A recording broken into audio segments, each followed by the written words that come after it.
Assalamualaikum warahmatullahi wabarakatuh. Kenalkan, saya Irvina Desti Saulia dari kelas 2C, kelompok 3. Saya akan melakukan komunikasi antara perawat dengan perawat. Sebelum kita mulai praktik komunikasi antara perawat dengan perawat, saya akan menjelaskan terlebih dahulu apa itu komunikasi. Komunikasi dalam aktivitas keperawatan adalah hal yang paling mendasar dan menjadi alat kerja utama bagi setiap perawat untuk memberikan pelayanan atau asuhan keperawatan, karena perawat secara terus-menerus selama 24 jam bersama pasien. Dalam setiap aktivitasnya, perawat menggunakan komunikasi. Pengetahuan tentang komunikasi dan komunikasi terapeutik sangat penting terkait dengan tugas-tugas Anda dalam melakukan asuhan keperawatan dan dalam melakukan hubungan profesional dengan tim kesehatan lainnya. Sebagai calon perawat, keterampilan dasar yang penting harus Anda kuasai adalah komunikasi. Penguasaan tentang komunikasi terapeutik dalam praktik keperawatan akan memungkinkan Anda melaksanakan praktik keperawatan berkualitas. Tujuan komunikasi terapeutik yaitu membantu mengatasi masalah klien untuk mengurangi beban perasaan dan pikiran. Yang kedua, membantu mengambil tindakan yang efektif untuk klien atau pasien. Yang ketiga, memperbaiki pengalaman emosional klien. Yang keempat, mencapai tingkat kesembuhan yang diharapkan.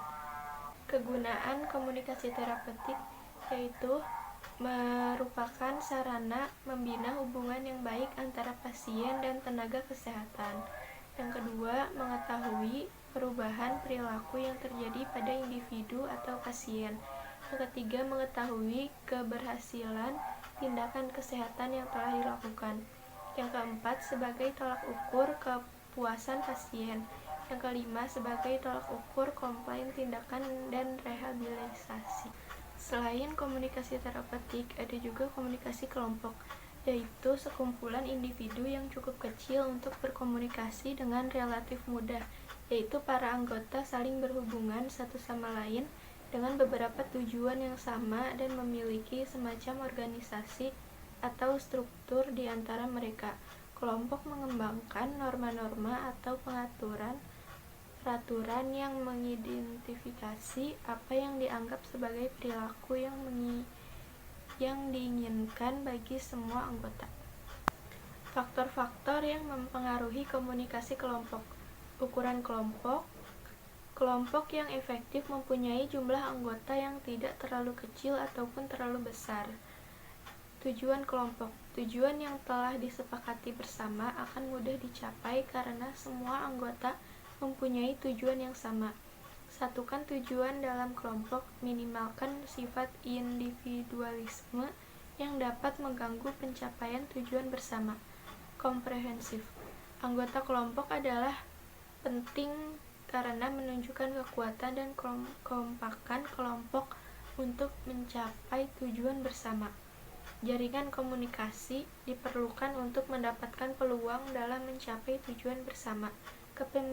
Kepemimpinan kelompok diperlukan pemimpin yang bisa mengayomi seluruh anggota, tidak berpihak dan akomodatif, sehingga bisa meningkatkan komprehensif kelompok. Selanjutnya yaitu praktik komunikasi antara perawat dengan perawat, yaitu komunikasi timbang terima atau operan. Pada hari Kamis, tanggal 27 Mei 2021, jam 2 siang, Ruang Anggrek Rumah Sakit Depok akan melakukan timbang terima atau operan pada dinas sore. Yang harus dipersiapkan yaitu status pasien, buku timbang terima, dan alat tulis. Metode yang digunakan yaitu metode diskusi. Untuk timbang terima dipersiapkan di ruang diskusi nurse station. Data timbang terima meliputi data klien baru, klien bermasalah, jumlah klien, identitas, diagnosa, DS dan DO, intervensi yang sudah dilakukan, dan intervensi yang kolaboratif. persiapan OP, pemeriksaan penunjang, dan menyiapkan berita acara timbang terima. Assalamualaikum, apa kabar hari ini? Sehat? Waalaikumsalam, alhamdulillah sehat. Ya, baik. Alhamdulillah baik. Saya ucapkan selamat datang kepada Dinas Siang. Sebelum kita mulai timbang terima hari ini, alangkah baiknya kita berdoa terlebih dahulu. Doa dimulai.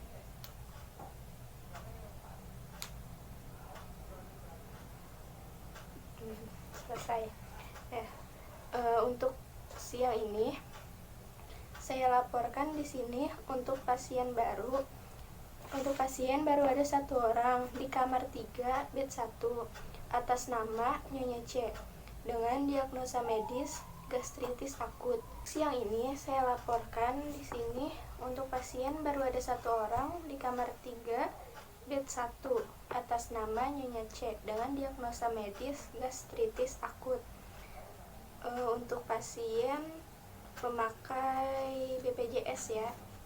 Untuk kamar 3 bed 1 pasien Nyonya C itu TTV-nya nadinya 80 kali per menit, respirasinya 22 kali per menit, suhunya 37 derajat Celcius.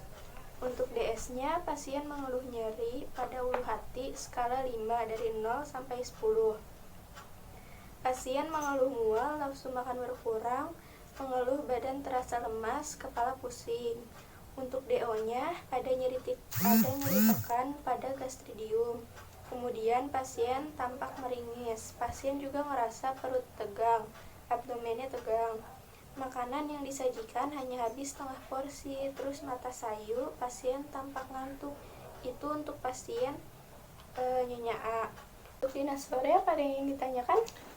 Untuk Nyonya C, hasil labnya apakah sudah ada atau belum? Sudah ada sih, cuman instruksi dokternya untuk dicek ulang. Ada lagi? Tidak ada, terima kasih. Kalau gitu kita langsung ke tempat pasiennya ya.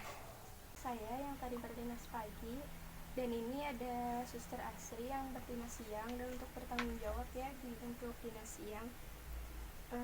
Untuk Nyonya C yang tadi sudah diceritakan, dengan gastritis akut, diagnosa yang muncul ada gangguan rasa nyeri berhubungan dengan di sekunder pada trimester yang ditandai dengan pasien itu nyeri pada daerah epigastrium yang ditekan pada epigastrium, dan pasien tampak meringis sama otot abdomennya tegang.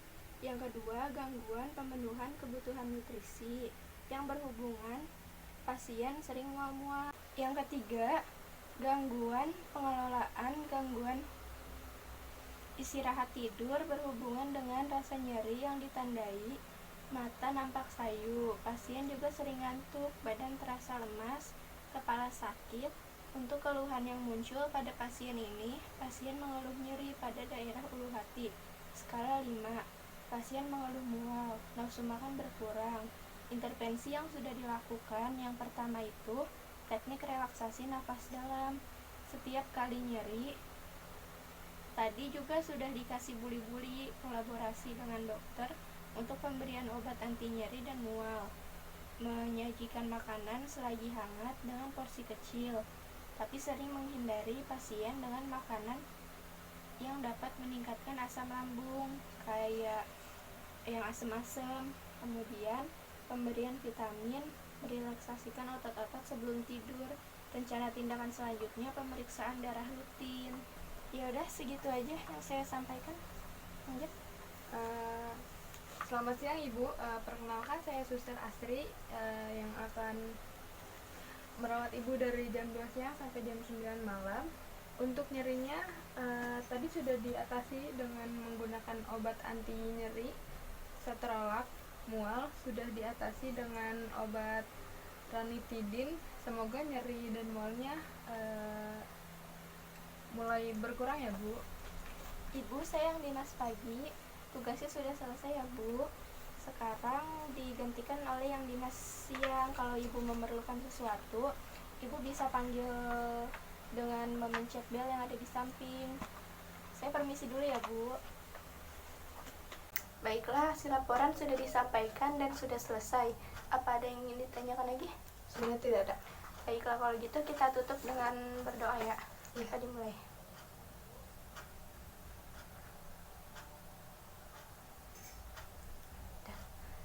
Selamat bertugas untuk dinas siang. Baik.